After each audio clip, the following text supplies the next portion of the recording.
हमने तुम्हारे बगैर गालाना जाने का इरादा बदल दिया। अच्छा, माफ कीजिएगा सर, इस नाम का तो कोई एम्प्लॉय नहीं है यहाँ पर। क्या कहा?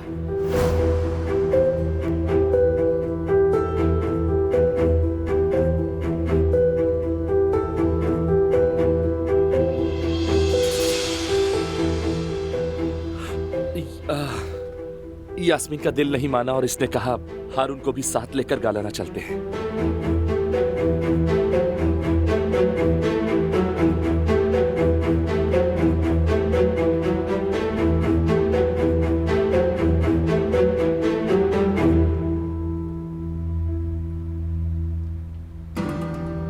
हारून, तुम जरा चलो, मुझे बात करनी है। उधर चलो। क्या हुआ है हारून? तुम मुझे कुछ परेशान से लग रहे हो। थोड़ा सा। क्यों, क्या हुआ है?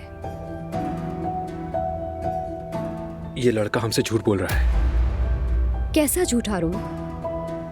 इसने कहा था ना कि मैं होटल में काम करता हूँ। सब झूठ है। मैंने होटल में फोन किया, उन्होंने कहा कि ऐसा कोई बंदा नहीं है। तुमने होटल फोन करके ये पूछा कि ये वहाँ काम करता है या नहीं? क्या तुम्हें नहीं लगता कि ये बहुत बदतमीजी वाली बात है? तुम्हें ऐसा नहीं करना चाहिए था। इसका झूठ बोलना बदतमीजी नहीं है और मेरा पूछना बदतमीजी हो गया यास्मीन। अरे हारून, कसम से तुम तो इस लड़के के पीछे ही पड़ गए हो। मैं क्यों पीछे पड़ूंगा? मैं बस कह रहा हूँ कि इसने झूठ बोला है। जाकर पूछ लो इससे।